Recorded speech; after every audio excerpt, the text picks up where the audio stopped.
Deuteronomy 32, the Song of Moses. Listen, O heavens, and I will speak, and let the earth hear the words of my mouth. Let my teaching drop as the rain, my speech distill as the dew, as the light rain upon the tender grass, and as the spring showers upon the herb. For I proclaim the name and presence of the Lord. Ascribe greatness and honor to our God, the rock. His work is perfect, for all his ways are just, a God of faithfulness without iniquity and justice. Just and upright is he. They have acted corruptly toward him.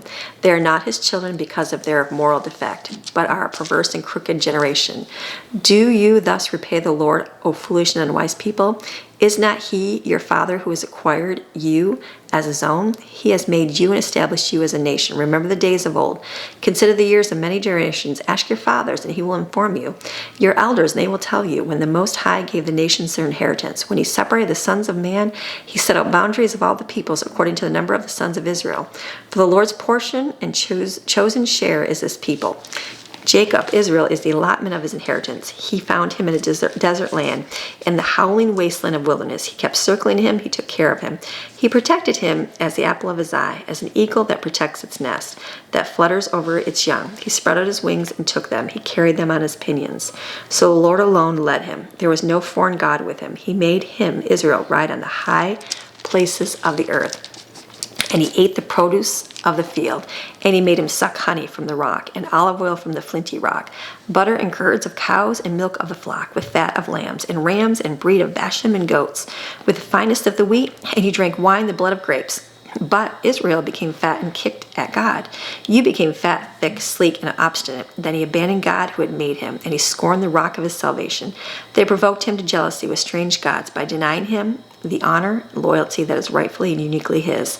And with repulsive acts, they provoked him to anger.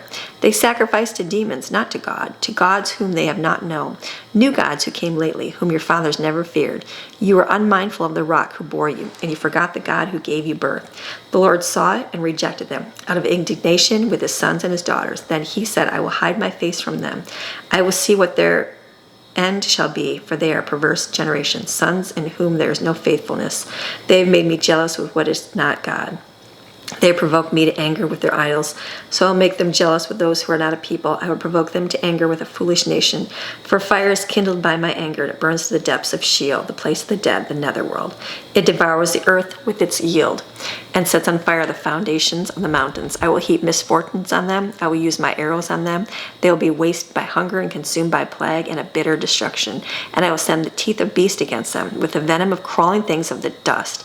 Outside the sword will bereave, and inside the chambers terror, for both young man and virgin, for the nursing child and the man of gray hair. I would have said, I will cut them to pieces, scattering them far away. I will remove the memory of them from men, had I not feared the provocation of the enemy, that their adversaries would misjudge them, that they would say, our own hand has prevailed, and the Lord has not done all this. For they are a nation devoid of counsel, and there is no understanding in them. Oh, that they were wise, and they understood this, that they could discern their future and ultimate fate.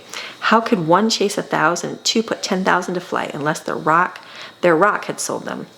And the Lord had given them up. For the rock is not like our rock. Even our enemies themselves judge them. For their vine is from the vine of Sodom and from the fields of Gomorrah.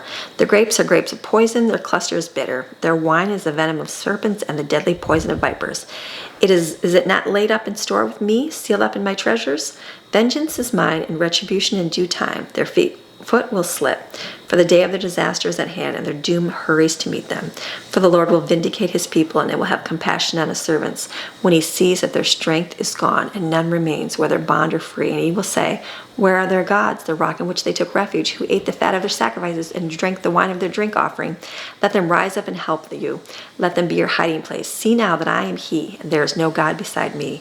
It is I who put to death, and I who give life. I have wounded, and it is I who heal, and there is no one who can deliver from the power of my hand. Indeed, I lift up my hand to heaven and swear an oath as I live forever. If I sharpen the lightning of my sword and my hand takes hold of judgment, I will render vengeance on my adversaries, and I will repay those who hate me. I will make my arrows drunk with blood, and my sword will devour flesh, with the blood of the slain and the captives. From the heads of the leaders of the enemy, rejoice, O nations, with his people, for he will avenge the blood of his servants, and he will render vengeance on his adversaries, and will alone atone for his land and his people. Then Moses came and spoke all the words of the song in the hearing of the people, he and Joshua the son of Nun. When Moses had finished speaking all these words, he said to them, "Take to heart all the words of warning which I am speaking to you today, and you shall command your children to observe them carefully, to do the words of this law. For it is not an empty or trivial matter for you. Indeed, it is your very life. By honoring and obeying this word, you will live long in the land which you are crossing the Jordan to possess." And the Lord said to Moses that very same day, "Go up to the mountain of Abarim, Mount Nebo, which is the land of Moab, opposite Jericho, and look at the land of Canaan, which I am giving to the sons of Israel as possession. Then die on the mountain which you climb, and be gathered to your people in death, just as Aaron your brother died on Mount Hor and was gathered to his people, because you broke faith with me among of the sons of Israel at the waters of Meribah, Kadesh, in the wilderness of Zin, and because you did not treat me as holy among the sons of Israel. For you shall see the land opposite you from a distance, but you shall not go there, into land of which I am giving to the children of Israel."